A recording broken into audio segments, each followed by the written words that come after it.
चांद अपने पूरे शबाब पर नहीं बल्कि अंधेरे की चादर में कैद है। भारत के कोने कोने से तस्वीरें आ रही हैं, लोग आसमान की तरफ टकटकी लगाए बैठे हैं। अलग अलग शहरों की तस्वीरें आपकी टीवी स्क्रीन पर हैं। कहीं वैज्ञानिक इसे दूरबीन से परख रहे हैं, कहीं लोग परंपरा और आस्था के हिसाब से व्रत और उपवास कर रहे हैं। और विज्ञान की भाषा में कहें तो सूर्य और चंद्रमा के बीच पृथ्वी आ चुकी है और जिसकी वजह से सूर्य की रोशनी चंद्रमा तक नहीं पहुंचती है। ये सबसे लंबा काल यहां पर नजर आता है। 122 साल के बाद ये एक संयोग बन रहा है।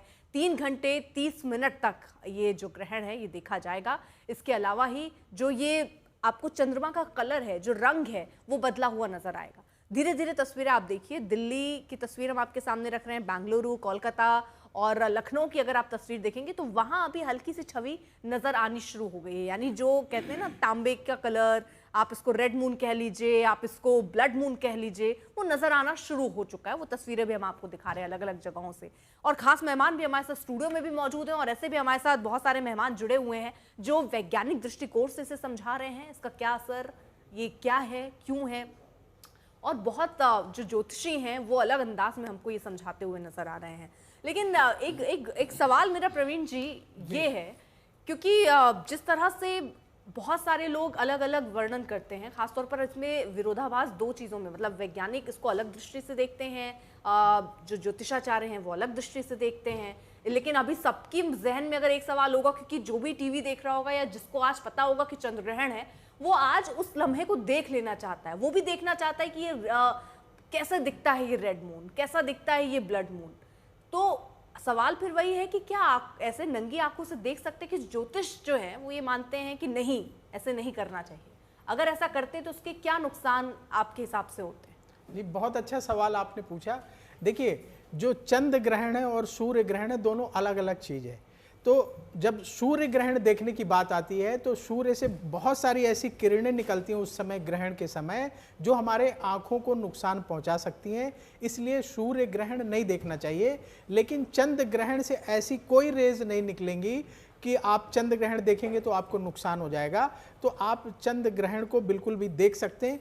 कोई भी अपने मन में किसी भी तरह का डाउट ना रखे। अगर आपकी जिज्ञासा है, आप जाग रहे हैं, तो आप जो है चंद्र ग्रहण भी देख सकते हैं। और आज तक में हम लोग बैठे हुए हैं, आप आज तक में देखेंगे तो आपको भारत के अलग अलग इलाकों से चांद कैसा दिख रहा है हम आपको दिखा रहे हैं। इसके साथ ही दुनिया के अलग अलग इलाकों में चांद कैसा दिखाई देगा ग्रहण के दौरान, वो भी हम आपको दिखाएंगे। तो आप आज तक देखते रहिए, इसमें भी देखेंगे। बाहर निकल के अगर आपके इलाके में जो है वायुमंडल साफ है, आकाश में जो है कोई दिक्कत नहीं है, बादल नहीं है, तो आप अपने घर से निकल के भी चांद के दर्शन कर सकते हैं। हमारा ज्योतिष शास्त्र, हमारा धर्म चंद्र ग्रहण को नेकेड आई से देखने के लिए मना नहीं करता। सूर्य ग्रहण को इसलिए मना करता है क्योंकि सूर्य ग्रहण से जब सूर्य ग्रहण लगता है तो मैंने बताया कि बहुत सारी ऐसी किरणें निकलती हैं जो आपको नुकसान पहुंचा। अगर अभी मैं यहीं पर बात करूं इस पैनल में ही, तो बहुत सारे ऐसे लोग होंगे, आप इत्तेफाक रखते हैं राजकुमार जी कि इसको देख सकते हैं नेकेड आई से, कोई नुकसान नहीं है? क्योंकि ज्योतिष क्या सबको अलग अलग तो नहीं बताता होगा, लेकिन अगर ज्योतिषाचार्यों की भी राय भिन्न हो तो उसका क्या मतलब? फिर इंसान कैसे समझे कि देखना है या नहीं देखना? अर्पिता जी, देखिए, आप प्रत्यक्षाणि शास्त्राणि विवादस्तेषु केवलम प्रत्यक्षम ज्योतिषम शास्त्रम चंद्रार्कौ यत्र साक्षिणा। बहुत सारे वैज्ञानिक कहते हैं कि इसको खुले नेत्रों से देखना चाहिए, लेकिन मैं समझता हूँ कि ज्योतिष से बड़ा कोई विज्ञान नहीं है। लोग कहते हैं कि विज्ञान उसे मानता है जो आँखों से दिखाई पड़ता है। ज्योतिष में इसके ज़्यादा, ज्योतिष बिना आँखों से देखी हुई ज्योतिष का मतलब ही है जो प्रकाश में है, जो सामने है। तो प्रत्यक्षम ज्योतिषम शास्त्रम, जिसमें चंद्रमा और सूर्य ये दोनों साक्षी हैं कि ज्योतिष प्रत्यक्ष विज्ञान है। अब ऐसी स्थिति में यदि हम खुले नेत्रों से चंद्रमा को, ग्रहण को देखते हैं, वहाँ पर डर चंद्रमा का नहीं है, डर वहाँ पर राहु का जो अटैक हो रहा है उससे हो रहा है, क्योंकि राहु जो है वो निगेटिविटी है। और जिस प्रकार मैंने आपको बताया कि 2 बिंदु हैं, ऊर्ध्वाधर ऊपर से नीचे का है, पूर्व पर अर्थात पूर्व से पश्चिम का है, और छठा है याम्योत्तर जो उत्तर से दक्षिण का है। हर पूर्णमासी को चंद्र ग्रहण नहीं होता, हर अमावस्या को सूर्य ग्रहण नहीं होता, लेकिन ग्रहण सूर्य ग्रहण हो या चंद्र ग्रहण होता ही पूर्णमासी को है। और सूर्य ग्रहण होता ही अमावस्या को है। देखिए, सूर्य की और चंद्रमा की सप्तम दृष्टि है और सप्तम दृष्टि में 180 अंश के अंतर में जब चंद्रमा और सूर्य का अंतर होता है तब पूर्णिमा तिथि का निर्माण होता है, क्योंकि एक तिथि 12 अंश की होती है। जब सूर्य से चंद्रमा की दूरी 12 अंश की होती है तो वह प्रतिपदा तिथि का निर्माण करता है। सूर्य की जब दृष्टि चंद्रमा पर पड़ेगी वह निश्चित रूप से कमजोर हो जाता है। राहु के साथ चंद्रमा जब पड़ेगा वो पीड़ित हो जाता है, केतु के साथ सूर्य पड़ेगा पीड़ित हो जाता है। तो ऐसी स्थिति में चूंकि चंद्रमा बहुत कमजोर है, हमारे मन का कारक है, जो कमजोर दिल वाले लोग हैं या प्रायः स्त्रियां हैं या भूत प्रेत इत्यादि बाधाओं से पीड़ित हैं, ऐसे व्यक्तियों को चंद्र ग्रहण अत्यंत हानिकारक हो जाता है। उन्हें आंखों से ही देखने की तो बात दूर है, उन पर चंद्रमा की किरण भी ना पड़े, ये अपने घर की खिड़की इत्यादि को भी बंद करके रखना चाहिए। कमजोर दिल जो आपने महिलाओं को बोला है, आजकल तो वो इतना जिगरा लेकर रहती हैं। यहाँ हमारे साथ वान्या जी भी जुड़ गई हैं। वान्या जी, आप इत्तेफाक रखती हैं? धन्यवाद अर्पिता जी। आज तक के माध्यम से मैं आप सभी को बोलना चाहूँगी, जो अर्पिता जी का सवाल है कि ग्रहण का, देखिए ग्रहण जो टर्मिनोलॉजी है ना, वो टर्मिनोलॉजी ही अपने आप में थोड़ी सी नेगेटिव है। किसी भी चीज़ पर जो है ग्रहण लग जाना, इसका अगर हम थोड़ा सा साइंटिफिकली इसको अगर समझते हैं, इस टाइम पर साउथ नोड और नॉर्थ नोड, राहु केतु की जो एनर्जीज़ हैं, जो अभी शास्त्री जी भी बात करे थे, वो बहुत ज़्यादा यूनिवर्स में एक्टिव होती हैं, जिसका हमारी इमोशनल और हमारी मेंटल हेल्थ पर बहुत ज़्यादा इम्पैक्ट पड़ता है। जिन भी लोगों की कुंडली में चंद्रमा, अगर आपका मून वीक होता है तो हमारी मेंटल हेल्थ, हमारी इमोशनल हेल्थ और कहीं ना कहीं स्ट्रेस, एंग्जाइटी के इस तरह के इश्यूज जो हैं हमारी लाइफ में आते ही आते हैं। स्पेशली अब यहाँ से ये जो ग्रहण है, आज जो है पितृपक्ष का फर्स्ट डे है, जो सूर्य ग्रहण है वो पितृपक्ष के एंड डे पर जो है रहेगा। तो ये जो ग्रहण है ये अपने आप में थोड़ा सा, मैं कहूँगी, स्लाइट नेगेटिव है, क्योंकि ये रेड मून भी है। अब रेड मून जो है, आप देखिए, मैं एक चीज़ बताना चाहती हूँ कि खाली ह्यूमन किंगडम ही नहीं, प्लांट किंगडम और एनिमल किंगडम पर भी इसका इम्पैक्ट आता है, क्योंकि वो कंफ्यूज हो जाते हैं कि ये दिन है या रात है। जो आपकी टेक्टोनिक प्लेट्स होती हैं उसमें भी बहुत ज़्यादा उथल पुथल होती है, तो कहीं ना कहीं ओशियन की जो टाइड्स हैं वो भी जो है बहुत ज़्यादा हाई टाइड्स हो जाती है। तो इस टाइम पर मेंटली, जिनका कुंडली में 6, 8, 12 में चंद्रमा है, राहु केतु के साथ अगर आपके चंद्रमा की युति बनी हुई है, कंजंक्शन में है, या फिर आपका चंद्रमा सूर्य या राहु के साथ या 6, 8, 12 में है, या फिर चंद्रमा नीच का है, इन सभी सर्कमस्टांसेस में एंग्जाइटी, ओवर थिंकिंग के इश्यूज, डिप्रेशन इश्यूज जो है बहुत ज्यादा आते हैं। ये ग्रहण जो है कुंभ राशि जी, यहाँ पर प्रश्न ये है कि खुले नेत्रों से चंद्र ग्रहण को देख सकते हैं या नहीं जी? यदि देखते हैं तो उसमें नुकसान क्या है? हाँ जी, चंद्र ग्रहण को देखने से उसका नेत्रों से कोई संबंध ही नहीं है, क्योंकि नेत्रों का संबंध सूर्य के साथ में है। तो इसलिए अगर चंद्र ग्रहण को आप खुले नेत्रों से देखते हैं तो मेरी समझ से तो कोई, प्रवीण जी की बात को मैं आगे करता हूं कि कोई दोष नहीं है। लेकिन आप देखने के लिए तो कह रहे हैं, वहाँ दूसरा शब्द आप ये भी तो कह रहे हैं कि राहु की जो नेगेटिविटी है उसका इम्फेक्ट आपके ऊपर प्रभावित रहेगा। आप तो यहाँ तक भी कह रहे हैं कि घर की खिड़कियां भी बंद कर लीजिए, बंद करके रखना चाहिए, लेकिन वो उसके लिए है जिस नक्षत्र पर या जिस राशि पर ग्रहण का प्रभाव हो रहा है। जैसे कुंभ राशि पर चंद्र ग्रहण का प्रभाव है और पूर्वा भाद्रपद नक्षत्र है। ज्योतिष की दृष्टि के अनुसार, जहाँ तक मैंने सूर्य सिद्धांत और ग्रह लाघव में मैंने पढ़ा है कि जिस नक्षत्र पर ग्रहण पड़ता है उस नक्षत्र के जातक को 6 महीने तक पीड़ित करता है, सामान्य सभी को 108 दिन तक पीड़ित करता है। और पार्टिकुलर उसी नक्षत्र का अगर व्यक्ति है, जैसे शतभिषा नक्षत्र का अंतिम चरण है, पूर्वा भाद्रपद का प्रथम चरण है, तो ये दोनों ही नक्षत्र के जातकों को 6 महीने तक पीड़ित करेगा। नहीं तो सारांश में आप क्या कह रहे हैं कि देखें या ना देखें? सारांश ये है कि मैं आचार्य प्रवीण मिश्रा जी की बात को एग्री करता हूं कि चंद्र ग्रहण को आप खुले नेत्रों से देखते हैं, उस नक्षत्र के नहीं है तो कोई प्रॉब्लम नहीं। अच्छा, आप क्या कहेंगे सर? मैं ये कहूँगा कि आप किसी भी स्थिति में यदि उस ग्रहण को आप देख रहे हो तो नेत्रों में तो नहीं किसी प्रकार का असर, क्योंकि नेत्रों का वो ग्रह कारक ही नहीं है, वह कारक मन का है। वह जो स्वयं पीड़ित है ग्रह और स्वयं अपने आप में बलिष्ठ नहीं है, तो राहु निश्चित रूप से जो है कुछ ना कुछ नेगेटिव प्रदान करेगा। देखना नहीं चाहिए। नहीं देखना चाहिए आपके हिसाब से? आपके हिसाब से हाँ, मेरे हिसाब से नहीं वानिश? देखना चाहिए। यहाँ पर मैं ये बोलूंगी कि साइंटिफिकली अगर देखते हैं तो जो सूर्य ग्रहण है वो ज्यादा हमारी आइज के लिए डेंजरस है, लेकिन चंद्र ग्रहण हमारी आइज के लिए उस लेवल पर डेंजरस नहीं है। सूर्य ग्रहण का इंपैक्ट जो है हमारी रेटिना पर आता है, हमारे आइज के और पार्ट्स पर भी आता है, क्योंकि वो जो रेडिएशंस निकलती हैं वो अपने आप में बहुत ज्यादा डेंजरस होती हैं। चंद्र ग्रहण का कंपैरेटिवली बहुत ही मिनिमल इंपैक्ट रहता है अगर आप इसे अपनी नेकेड आइज से देखते हैं, और इनकेस आप देख भी रहे हैं तो आप बाइनोकुलर्स यूज कर सकते हैं। बट वान्या जी देखिए, ऐसा है कि आप लोग ना बातों को मिक्स करते हैं। अब जब ग्रहण की बात आती है तो हमारा जो ज्योतिष शास्त्र है उन ग्रहों की बात करता है जिनको हम देवत्व के रूप में पूजते हैं, जिन ग्रहों को हम देवता मानते हैं।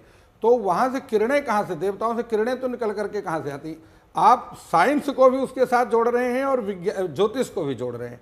तो यदि आप उसको विज्ञान की दृष्टि से देखते हैं तो वहाँ से किरणें निकल सकती हैं, लेकिन जब हम सूर्य को देवता के रूप में मान रहे हैं या शनि को हम देवता के रूप में पूज रहे हैं, ज्योतिष शास्त्र उन ग्रहों की बात करता है जो हमारी बात को सुनते हैं, जो देव रूप में हैं और उनकी हम पूजा इत्यादि करते हैं। तो वहाँ से किरण निकलने का तो कोई मतलब नहीं है। तो किरण किससे निकलती है? यदि इंद्र है या सूर्य है, जब हम उसकी पूजा कर रहे हैं, उसको देवत्व रूप में पूज रहे हैं, तभी ना उसको राहु ग्रसित कर रहा है। और अगर आप उसको पर्वत के रूप में मान रहे हैं वैज्ञानिक भाषा में, तो वहां से किरणें निकल सकती है। नहीं, उनके कहने का मतलब ये है कि प्रकाशित कर रहा है, तो प्रकाशित जब कर रहा है तो उसका प्रकाश जो है इफेक्ट कर रहा है, जो सूर्य से प्रकाश निकल रहा है, क्योंकि सूर्य एक ऐसा ग्रह है जो अपनी चंद किरणों से समूचे ब्रह्मांड के अंधकार को नष्ट कर देता है। तो उसके पे जो प्रकाश जो मानव शरीर पे पड़ता है वो बात जो है कर रही है जो किरणों के विषय में उन्होंने कहा। देखिए बाकी बात यहाँ अभी क्लियर नहीं हुई।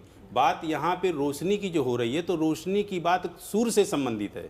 यहाँ चंद्रमा की बात हो रही है, तो चंद्रमा को ना देखने का मेन कारण जो मैं अपनी जो है तो अनुभव और जो ज्योतिष में मैंने पढ़ा उसका बता रहा हूँ कि चंद्रमा को इसलिए नहीं देखना है कि पीड़ित अवस्था में है, राहु ने ग्रसित कर रखा है। तो उस अवस्था में यदि आप उधर देख रहे हो तो नेगेटिविटी, उसकी जो ऊर्जा हो, हाँ, उसकी ऊर्जा आपके ऊपर जो है प्रभावित करेगी। किस पे प्रभावित करेगी? वो मन पे करेगी, चित्त पे करेगी, मना स्थिति पे करेगी, तो उस पे ये जो प्रभाव है वो इंस्टेंट मतलब तुरंत महसूस होता है या कुछ दिन के बाद? तुरंत तो नहीं महसूस होता, तत्क्षण तो नहीं होता, लेकिन उसका प्रभाव धीरे धीरे जो है हर चीज का जो है प्रभाव प्राप्त होता है। क्योंकि चंद्रमा ग्रह एक ऐसा है कि मन का कारक है। अभी हम यहाँ बैठे हैं और थोड़े ही समय के बाद हमारा मन जो है अमेरिका या कनाडा या कहीं किसी भी जगह एक क्षण में जो है पहुंच जाता है। इसीलिए ये ग्रह भी इतनी तीव्र गति से चलता है, जैसे कि पूरे ब्रह्मांड का परिक्रमा शनि 30 वर्ष में लगा पाता है, एक राशि की परिक्रमा शनि 2.5 वर्ष में लगाता है। वही ये चंद्रमा जो है 2.25 दिन में एक राशि को जो है पार करता है और 27 दिन में पूरे ब्रह्मांड की परिक्रमा को क्रॉस कर जाता है। तो कहने का तात्पर्य कि ये जो लोग देखेंगे या जो लोग उस टाइम पे जो है खुले पोजीशन पे चंद्रमा का जो है दर्शन कर रहे हैं, उनके अत्यधिक प्रभाव करेगा मन के ऊपर और ज्यादा उनको प्रभाव करेगा। मैं शास्त्री जी की बात को बिल्कुल सहमत हूँ। अगर जाप करते हुए, मंत्रोच्चार करते हुए देखें तो भी नहीं देखना चाहिए। और मैं शास्त्री जी की उस बात को ऊपर करता हूं कि शतभिषा नक्षत्र या पूर्वा भाद्रपद नक्षत्र या कुंभ राशि का जो व्यक्ति है उसके लिए ज्यादा हानिकारक है, या जिसके 6ठे 8वें 12वें हैं, या जिसका चंद्रमा नीच का है, या जिसका चंद्रमा जन्म कुंडली में पीड़ित है, उसके लिए और ज्यादा हानिकारक। देखिए, अगर मैं साइंस की दृष्टि से देखती हूँ तो डेफिनेटली रेडिएशंस तो निकलती ही निकलती हैं। मैं इस बात को अग्री करती हूँ completely, because it's a science, it's a study. ज्योतिष के अनुसार अगर मैं देखती हूँ तो यहाँ पर यस डेफिनेटली चंद्रमा जो है हमारे मन का कारक है, तो हमारी इमोशनल हेल्थ इंपैक्ट होती है। दूसरी बात, ये रेड मून है। क्यों ये रेड मून है, क्यों इसे रेड मून कहा जाता है? अर्पिता जी, मैं 2 मिनट का समय लूंगी यहाँ पर। ये रेड मून इसलिए कहा जाता है क्योंकि हमारे विबग्योर में जो रेड कलर होता है उसकी अगर हम वेवलेंथ की बात करते हैं तो वो 620 से 700 नैनोमीटर होती है, जिसका जो वेवलेंथ है वो हाईएस्ट होता है। इसीलिए ये जो कलर है ये कहीं ना कहीं रेड है, और ये जो रेडिएशंस हैं जब ये पीक पर चला जाएगा अभी पोस्ट 1130, तो ये कहीं ना कहीं थोड़ा बहुत हार्मफुल होगा। ये 4 फेजेस में है। अभी जो हम देख रहे हैं ये एक पार्शियल फेज है, इसके उसके बाद जो है इसका जब मेन फेज, जो इसका पीक वाला फेज शुरू हो जाएगा, पार्शियल से ये जब कंप्लीट ल्यूनर एक्लिप्स में कन्वर्ट हो जाएगा, तो उस टाइम पर मुझे लगता है कि मेंटल टेंशन, एंग्जाइटी, डिप्रेशन, उस तरह के इमोशनल हेल्थ का इंपैक्ट होना उस टाइम पर और ज्यादा अभी करंट से एमिलियोरेट होगा, उस टाइम से ये करंटली बढ़ेगा। तो आप इस टाइम पर जो अगर मंत्र जाप करते हैं, जब आप मंत्र जाप करते हैं तो आपके सबकॉन्शियस से हैप्पी हार्मोन्स का सिक्रीशन होता है। आपके इस टाइम पर नेगेटिव हार्मोन्स जो हैं वो बहुत ज्यादा बढ़ जाते हैं, जैसे कि मेलाटोनिन हो गया, तो इस तरह से। तो जब आपके मंत्र जाप करेंगे तो आपके सबकॉन्शियस में पॉजिटिविटी आएगी। चंद्रमा मन का कारक है, जिनका इमोशनली जो है, जो लोग वीक हैं, जो ओवर थिंकिंग में है, एंग्जाइटी में है, उनके लिए ये करना बहुत ज्यादा जरूरी है। आप मेडिटेशन कीजिए, आप अपने ईष्ट देव से कनेक्ट हुइए। मैं कहती हूँ जो आपको आता है, अगर आपको मन नहीं भी आता, आपको जो इस टाइम पर आता है आप वो कीजिए। It acts as a cover shield. कुछ भी आप कीजिए, मेडिटेट कीजिए, आंखें बंद करके सिर्फ आप ध्यान लगा लीजिए, ईश्वर से अपने जीवन में बोलिए कि ऑल इज वेल। इस टाइम पर मेरे जीवन में जो भी पॉजिटिव मैनिफेस्टेशंस हैं वो हो। ग्रहण का मतलब अच्छी चीजें भी अपने अंदर ग्रहण करना, नेगेटिव चीजों को अपने जीवन से निकालना भी है। इस समय सबसे ज्यादा अगर संजय शर्मा ही हैं जो उत्साहित भी होंगे, और इसको हम लकी भी कह सकते हैं क्योंकि हम सब तो यहाँ स्टूडियो में हैं और इस समय तो हम देख नहीं सकते, लेकिन संजय जरूर टकटकी लगाए आसमान की तरफ ही देख रहे हैं। क्या देख रहे हैं संजय, क्या दिख रहा है? मैं जो देख रहा हूं, मैं अपने दर्शकों को भी दिखाना चाहता हूं। मैं अपने कैमरामैन अजय से कहूंगा, ये रेड मून है जिसको ब्लड मून भी बोलते हैं लोग। और ये वो ऐसी स्थिति है जिस समय चंद्रमा पूरी तरह ढक चुका है पृथ्वी की छाया से, और इसको पूर्ण सूर्य चंद्र ग्रहण कहते हैं। और ये पूर्ण चंद्र ग्रहण की स्थिति अभी यहाँ पर दिखाई पड़ रही है। एक बार अगर अजय को बोलेंगे आप, एक बार थोड़ा और जो हमारे, क्योंकि हम लोग सिर्फ आसमान ही देख पाए, चंद्रमा तक हमारी नजर गई ही नहीं। बिल्कुल बिल्कुल, अगर मुमकिन हो पाए, क्योंकि हम वहां तो है नहीं, लेकिन कैमरे की नजर से जरूर देख पाएंगे। बिल्कुल बिल्कुल, क्योंकि हाँ, अभी स्थिति ऐसी है कि बिल्कुल चंद्रमा अजय यहाँ पर दिखा रहे हैं। मैं जब तक बताऊं कि यहाँ जैसे हाँ, ये अभी जो स्थिति है वो ये चंद्रमा दिखाई पड़ रहे हैं, और इसे ही इसीलिए मैं आपको रेड मून भाग्यशाली कहते कह रही हैं। हूँ, क्योंकि कैमरे की नजर से हम उतना स्पष्ट देख ही नहीं पा रहे हैं जो आप इस वक्त नंगी आंखों से वहां पर देख पा रहे होंगे। लेकिन ठीक है, इस बीच हम तस्वीरें जरूर अलग अलग जगहों की दिखा रहे हैं। रांची की हम दिखा रहे थे, कहां पर किस तरह से इस वक्त चंद्रमा बिल्कुल। नजर आ रहा है। और जो हमारे विशेषज्ञ भी बता रहे थे कि चंद्रमा मन का कार्य है, चंद्रमा मन सो जाता है। तो यहाँ पर अलग अलग मन स्थिति के लोग दिखाई पड़ रहे हैं। कुछ लोग नृत्य कर रहे हैं, कुछ लोग गा रहे हैं, कुछ स्थिर बैठे हैं, कुछ बिल्कुल चंचल हैं। तो सबके अपने अपने मन की स्थिति के हिसाब से और यहाँ पर स्थितियां दिखाई पड़ रही हैं। जो भजन गाने वाली मंडली है, ये अभी थोड़ी देर पहले सारे लोग नाच भी रहे थे। तो सबके अपने अपने भावनाएं हैं।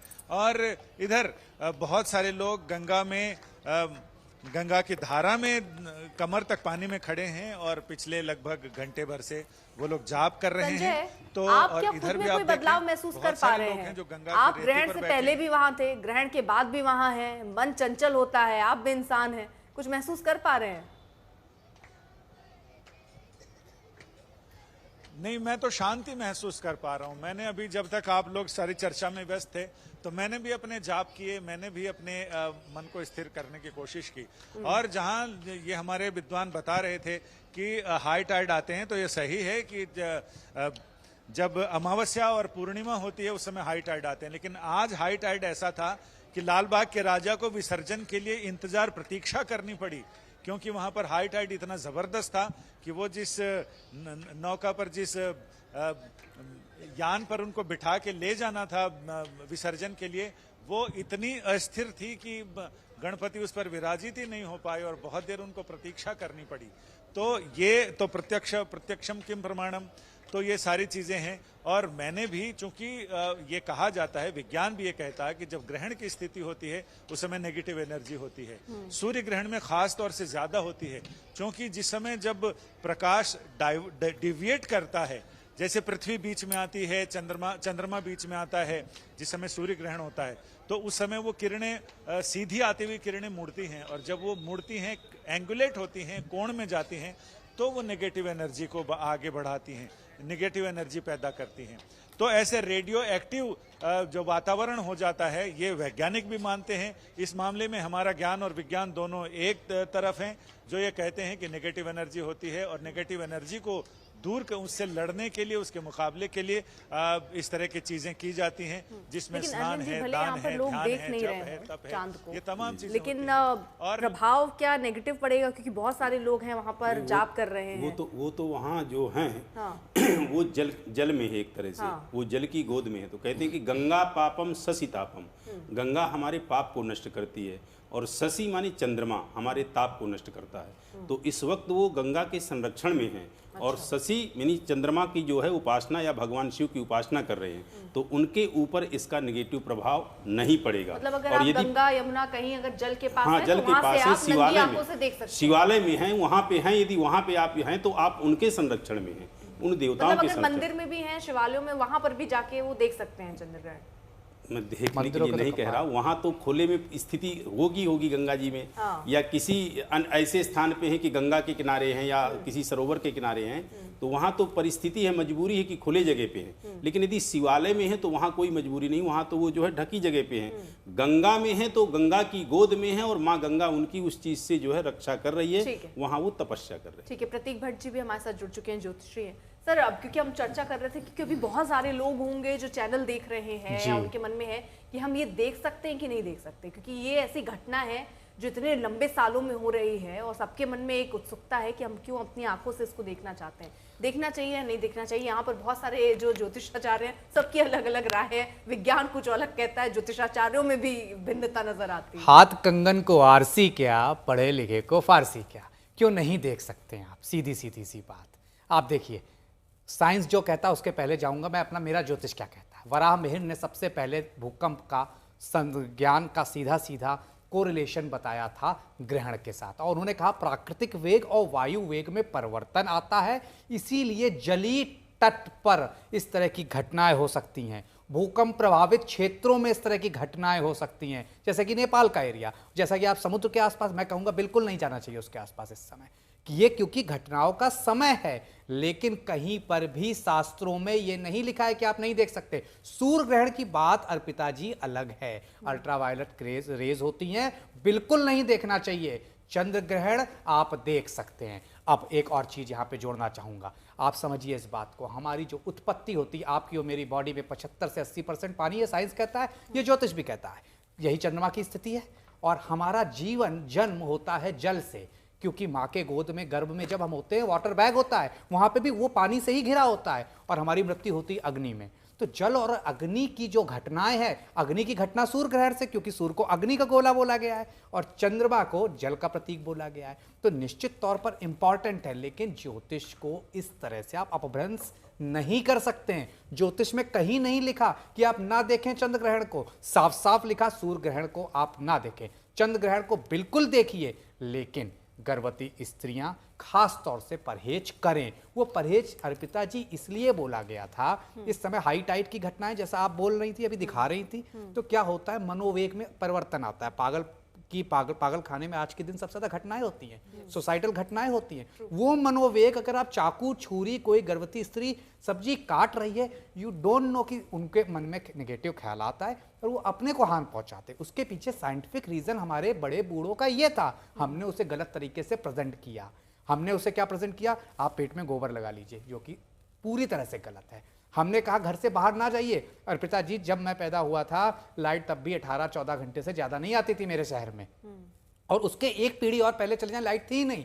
तो क्या होता था, इस वायु वेग प्राकृतिक परिवर्तन की वजह से सांप से लेके चीते तक सब बाहर आते थे। सर्पदंश की घटनाएं मैं नहीं कहता, गूगल कहता है, विकिपीडिया कहता है, 65% आज भी गांव में है। जब आप इस समय बाहर निकलेंगे तो सांप काटेगा, दिक्कत होगी। तो बड़े पूरे शायद हमें सही से तर्क नहीं दे के जाके बता पाए, लेकिन उनकी बातों में तथ्य है। और चंद्र ग्रहण को देखने की मनाही नहीं है, निश्चित तौर पर नहीं है। सूर्य ग्रहण को है, बिल्कुल नहीं देखना चाहिए। अब इसकी हमारे साथ पूर्व वैज्ञानिक भी हैं मनीष जी, और हम इनसे समझेंगे एनर्जी को लेकर, क्योंकि साइंस उसको लेकर क्या कहता है, क्या कोई ऐसी एनर्जी महसूस होती है, उसको भी हम समझेंगे। सिद्धार्थ कुमार जी भी इस बीच हमारे साथ ज्योतिषी जुड़ चुके हैं, उनसे ये समझेंगे कि बाकी लोगों का जो मत है उनका मत क्या है, कि क्या नंगी आंख से चंद्र ग्रहण देखना चाहिए और इसके क्या असर आपके जीवन में पड़ने वाला है।